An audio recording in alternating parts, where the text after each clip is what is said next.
All right, folks, it's time for one of those good old-fashioned work on the truck videos. Let's go.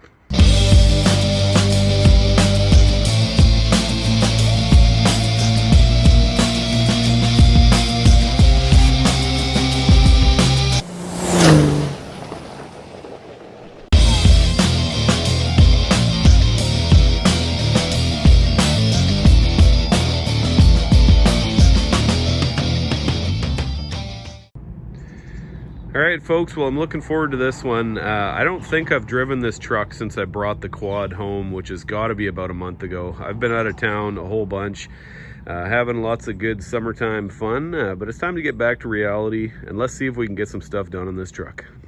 First things first, I'm gonna have to get that quad out of there. That is gonna be a bit of an ordeal. As you guys might remember, the rear differential's locked up solid. The frame got cracked in half. Luckily, I have my engine hoist here, so I think that's probably gonna be the ticket. All right, well, I got her all turned around and ready to unload. I actually just drove it for the first time in the last month or so, and I can tell you, with the warm weather, it's probably above 90 degrees today or somewhere right around there. The transmission is shifting way better, especially when the truck was cold, which is kind of telling me that I might have some issues with bands being too tight. I recently adjusted them, but possibly they need to be loosened up a little bit.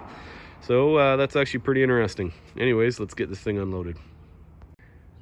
Okay, well, I got the ramps down, and I don't really know how I'm going to do this, to be honest with you. I was thinking that I would pull it out, you know, with the engine hoist in between, which I guess I could do for most of the way, but then I'm going to get to a point where it's stuck in between the ramps and it's going to have the weight of the quad on there.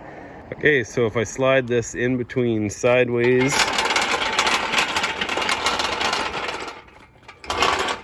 and then spin it around and then put the legs back on, I think this will work. Okay, well, I got it most of the way out. Kind of trying to decide if I should just remove the ramps and just try and lower the rear end right to the ground. I'll probably take the safe route. I'm not really in that big of a rush, and I'll just lower it down this way, try and reconfigure the hoist, and yeah, kind of a tough one. Okay, let's see if third time's the charm. I got the arm extended out as far as it'll go. Just gonna try and pull it out and lower it to the ground. Oh my god, this is turning into such a gong show. I can't hook the crane onto here because then when you go to lower it, it's trying to push this piece here into the battery.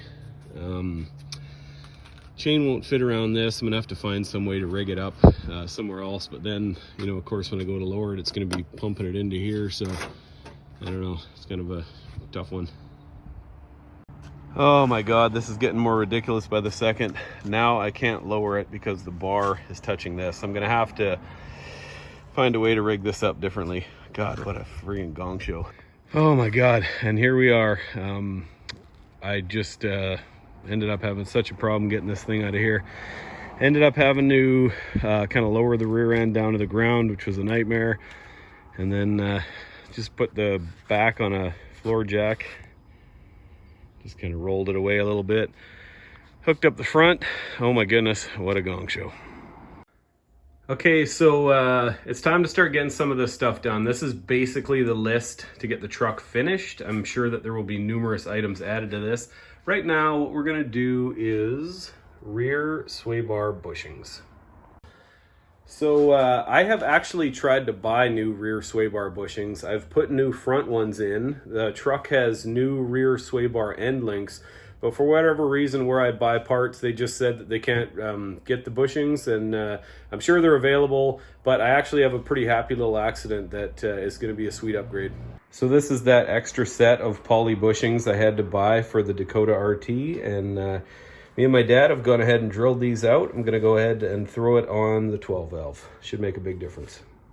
All right, so here's the rear sway bar. Just gonna pull these covers off for the sway bar bushings, the holders or whatever right here. Just finish undoing those and see if it lines up. All right, now moment of truth. This is the new bushing holder. Please go on. Yes. Okay. That is gonna work. Yeah, just look at these gummy old hunks of junk. That wasn't doing a whole lot to stop body roll, especially on a truck this size. Okay, and there we go. I got them put together. I am gonna have to grease them still. Put lots of never sees and stuff like that on there though. And anyways, let's take her for a drive, see if there's any difference. All right, well, I can tell you with complete certainty that that made a huge difference. The truck is handling way better, feels a lot tighter. On to the next thing. All right, rear sway bar bushings, done. Time to move on to something else. Doesn't really matter. I like that that job just got finished and completed. It would be nice to do that again with something else. So I think next up we're gonna go to the horn. All right, horn is done. On to the next thing. Okay, so the horn is done. Next up, we are going to cab light. One of them, I think, has a bit of a weak connection or something. It's a little bit dimmer than the rest, so let's see if we can get it figured out. All right, so this is gonna be very tough to tell on video. I've got the headlights on right now. Yeah, you can't even really see, but this one here is not working right now, and it was just kind of working, so hopefully it's disconnected. These are Recon Cab Lights that I bought a while ago. Let's see what's inside.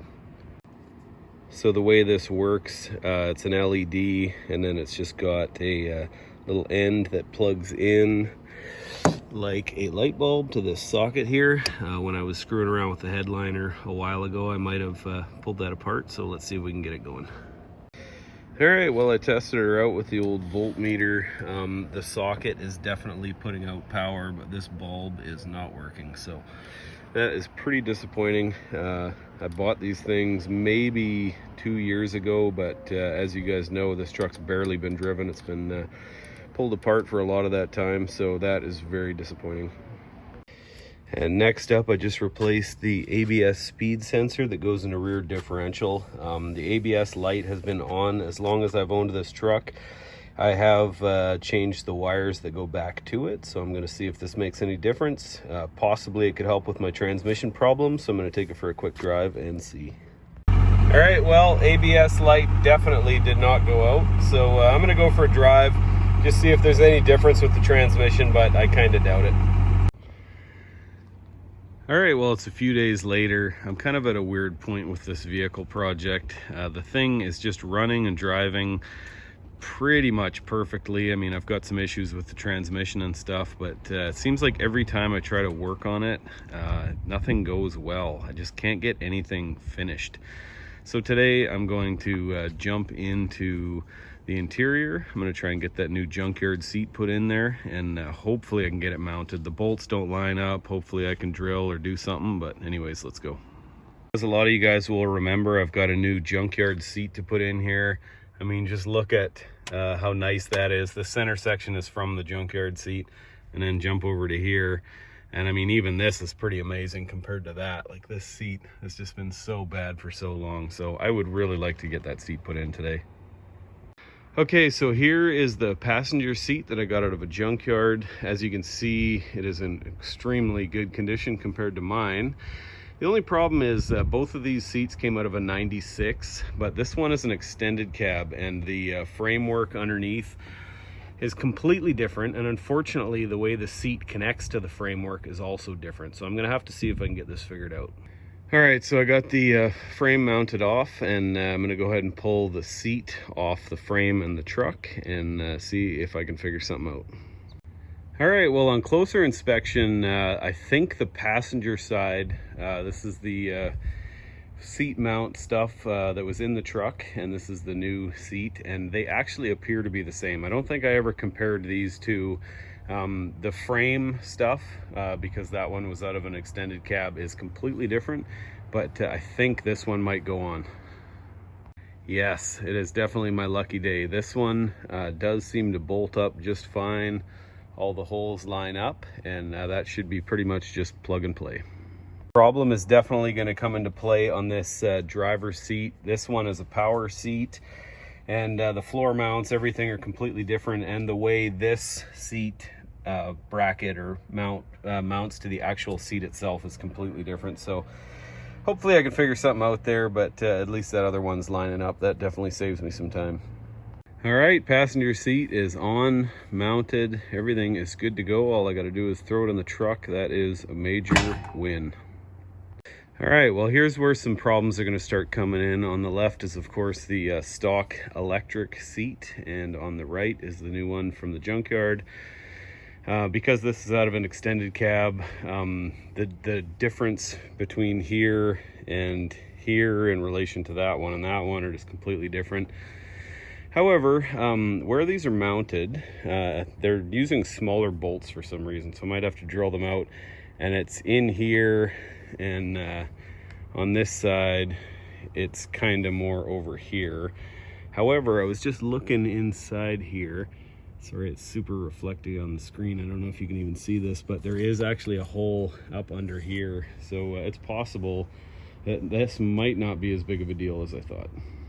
All right, it's almost a moment of truth time where I pull this frame off and put it on over here. A further bit of encouragement is that these bolts here off of the seat that came out of the truck, they have a 10 mil head instead of a 13, but the shank of the bolt seems to be the same. And they do screw right into here, so that's a further bit of encouragement. Let's see how it lines up. Wow, this is actually looking pretty good. The front holes up in there seem to be lining up pretty darn good, and then back here they do line up on these holes here. These are different than they were mounted to on the other one, and there's no threaded insert on the back, but I'm sure we can figure something out. One thing I didn't think of is that this is a power seat, so this new frame from the junkyard doesn't really have anywhere to mount that stuff like this one does. So when I think it comes time to get these recovered in leather, which I already have the leather, I think I'll probably get the old seats redone just so that all that stuff matches. But for now, this is going to be a massive upgrade, and really I don't adjust the seat that much anyways. It's just kind of a set it and forget it, and this frame should be set right where I want it, so probably not that big of a deal. Well, friends, it ended up bolting right up. I thought this was going to be a huge job. I've been avoiding it for months. I thought I was going to be cutting these things off and welding them on, or God only knows. I was expecting this to be a complete nightmare. And as far as I'm aware, this seat is all ready to bolt in, and that is going to be a huge upgrade. All right, well, the seat is right out of there. Gave her a quick vacuum. This vinyl floor is actually new within the last couple of years. It has not been used very much. Definitely got some stains and stuff on it. Unfortunately, I had something stored in here for a while, and I guess it was a little bit wet.